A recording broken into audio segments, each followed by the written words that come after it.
I remember the day everything shifted. It wasn't loud. It wasn't violent. No one shouted. No one slammed a door. But sometimes, silence can break you more than thunder ever could. It was a quiet morning, the kind where sunlight falls softly through the curtains, warming the floor like a gentle reminder that life, no matter how painful, still moves forward. I was sitting at the kitchen table, holding a cup of tea between my palms the way people do when they're trying to keep warm, not from the cold around them, but from the cold inside them. My son had gone out early that day. Only she and I were home. My daughter-in-law moved around the kitchen with slow, delicate steps, as if she was trying not to disturb anything. Or maybe she was just trying not to disturb me. I watched her quietly, telling myself that everything was fine, that the unease I felt was just in my mind. Then she paused near the sink, her hands still wet from washing dishes. She looked at me, not with anger, not even with dislike, but with something far worse. Distance. And in a voice so soft I almost questioned whether I heard it right, she whispered, "You don't have to stay here anymore. You know that, right?" She didn't smile. She didn't frown. She just said it the way one states a simple fact, like the kettle is boiling or the mail has arrived. And for a moment, the world seemed to stand still. My heart didn't shatter in one dramatic break. It cracked slowly, like thin glass under pressure. No one else heard it. Only I did. I remember setting my teacup down gently, as if breaking it would be more unforgivable than breaking me. I don't know how long I sat there afterward, 5 minutes, 10, maybe 30. When someone hurts you without raising their voice, time becomes a strange, heavy thing. I didn't argue. I didn't cry. I didn't even ask why. I just breathed. Because sometimes that's all you can do when the people you love no longer know how to love you back. I was never an extraordinary woman. Just a mother who believed a child is born holding your heartbeat in his palms. My son, Daniel, was that heartbeat for me. I raised him in a small, sunlit home with a yard that smelled like fresh soil after rain. His father passed early, so it was just the two of us most days, me packing lunchboxes, tying shoelaces, sitting through school plays where Dan always believed he was the star, even if he only had one line. We shared dinners on our old wooden table, chipped at the corners but full of memories. We laughed, we argued, we made up quickly. He told me everything, first crushes, report cards, scraped knees, dreams that felt too big for the both of us. And I, in return, gave him all I could. My time, my strength, my entire youth. Life felt soft back then. Ordinary, but full. Then he grew up. As children do. College took him to another city. Work took him even further. Love, eventually, wrapped its fingers around him, and that is where this story really began. The first time he mentioned her, his voice sounded different. Warm in a way I hadn't heard before. Her name was Emily, my future daughter-in-law. The girl I thought would be like a second daughter to me. The day I met her, I remember noticing how pretty she was, gentle smile, graceful posture, eyes that looked right through you, calm and unreadable. She hugged me politely, asked about my journey, but something inside me felt the faintest tremor. Like she was holding back. Like I was a guest, not family. Still, I brushed it away. It's normal to be nervous meeting your future mother-in-law, I told myself. Their wedding came quickly. A spring morning with soft sunlight, white roses lining the aisle, and Dan looking happier than I had ever seen him. I held his arm before the ceremony, proud beyond words. He kissed my forehead and whispered, "Mom, everything good in me comes from you." I kept that sentence tucked inside my heart like a keepsake. But after they married, life changed, quietly, slowly. Like a room cooling after the fire dies out. Phone calls grew shorter. Visits came less often. Emily smiled, but more with her lips than her eyes. Dan seemed tired, always rushing somewhere, always apologizing for not having time to stay longer. I told myself to be patient. Young couples need space, I thought. I didn't want to be the overbearing mother-in-law, the kind people complain about. But sometimes, late at night, I would sit by my window with warm tea and wonder, where do mothers go once their children belong to someone else? Months later, they invited me to move into their home after I hurt my back. It was supposed to be temporary, just until I healed. I felt grateful. I felt loved. I felt chosen. Emily's house was beautiful, cream walls, indoor plants, everything tidy and modern. She welcomed me warmly at first, helped me carry my bags, showed me my room. But small things began feeling different. Like she was measuring how much space I took up. I tried my best not to disturb anything. I kept my bag neatly tucked under the bed. I cleaned after myself, cooked dinner sometimes, left notes saying thank you, grateful, happy to be here. Dan worked long hours, so most days it was just Emily and me. Two women under one roof, trying to share air that didn't quite fit us both. Still, I believed we could become family. I imagined us cooking together, talking over coffee, laughing in the kitchen like friends. But with every passing week, the silence between us grew heavier, polite, distant, like a doorway I never knew how to walk through. And yet, I held on to hope. Because mothers do that. We hope even when it hurts quietly. The first few months at their house felt warm enough. Not perfect, but livable. I told myself that every new relationship needs time to breathe, time to settle. I had raised my son with love and patience, and surely, I believed, his wife and I could grow into something gentle too.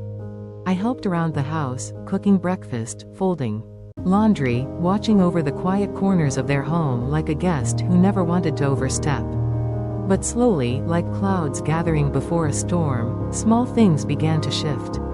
It started with the way she corrected me, not loudly, not rudely, just sharply enough to sting. If I placed dishes one way, she moved them another. If I seasoned soup the way my son liked, she added more salt, more spice, as if my way was outdated, unnecessary. She never said the words directly, but her actions whispered something almost painful: "You're not needed." One morning, I woke early to prepare breakfast, something I used to love. The house was quiet, soft with dawn. I cracked eggs, warmed bread, brewed coffee gently without making noise. My son always loved waking to the smell of breakfast. It reminded me of childhood mornings when he would run to the kitchen with sleepy eyes and messy hair. But that day, before he even came downstairs, she walked in. She didn't smile.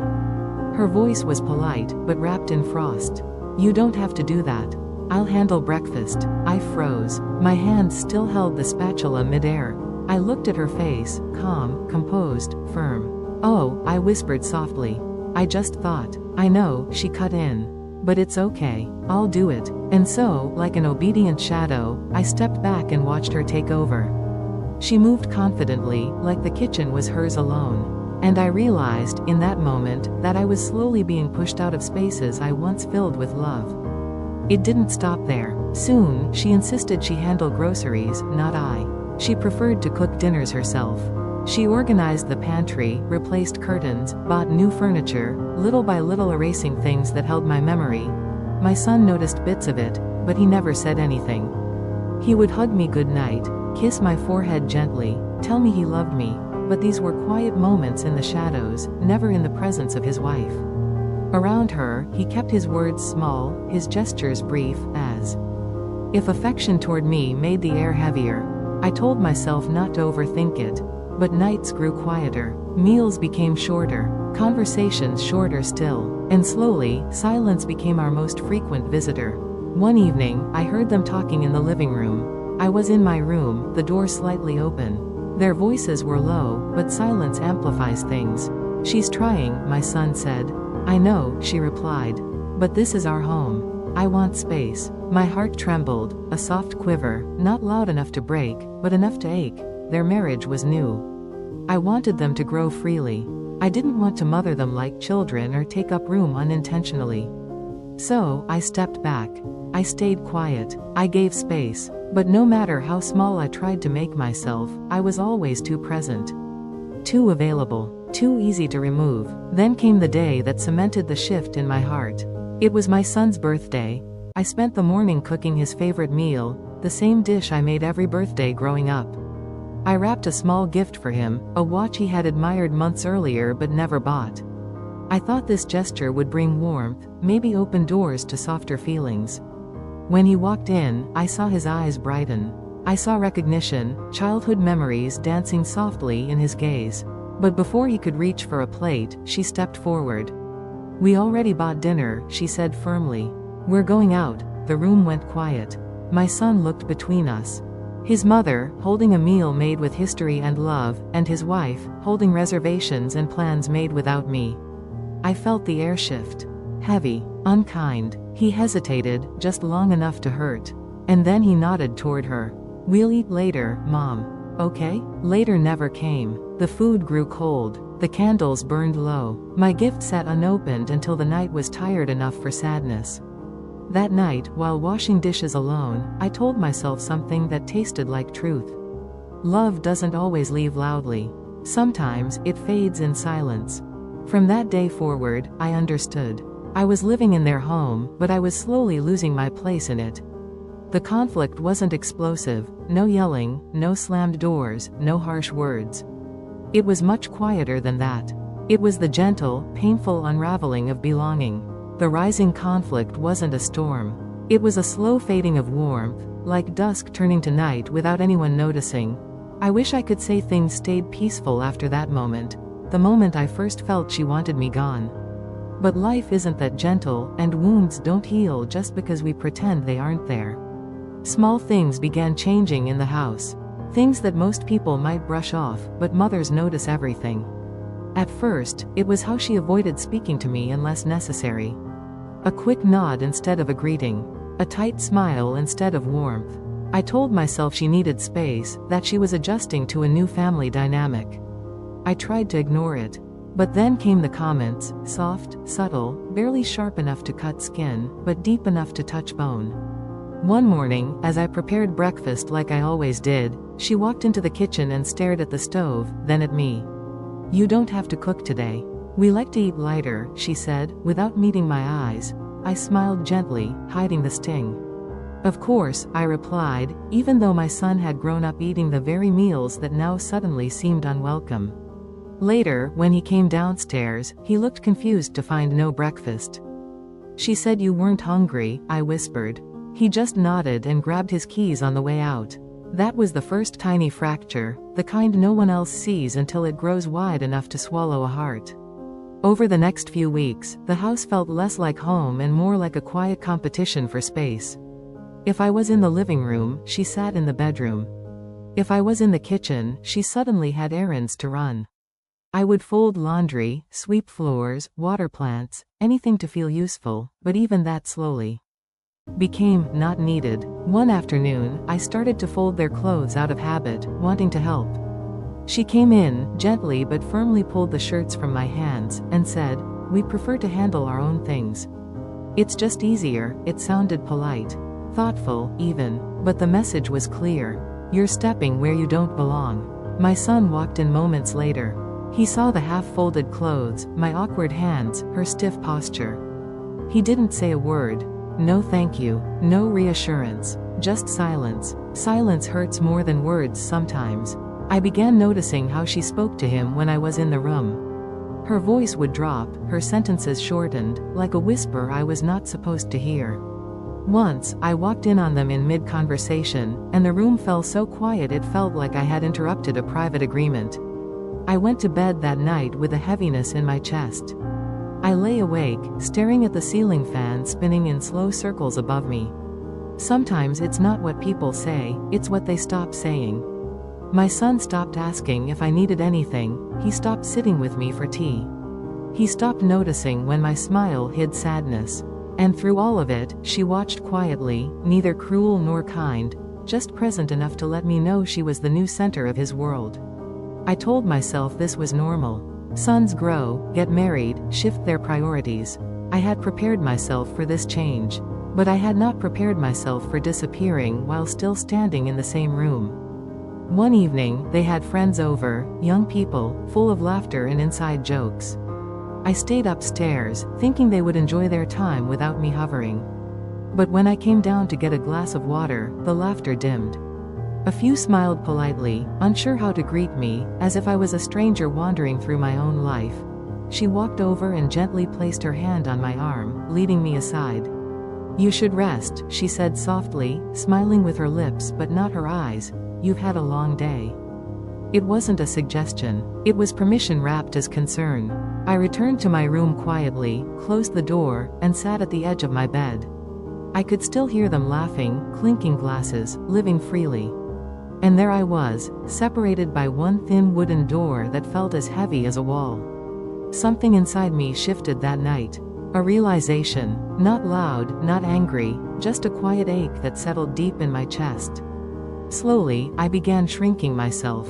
I spoke less, moved more carefully, avoided stepping into her routines.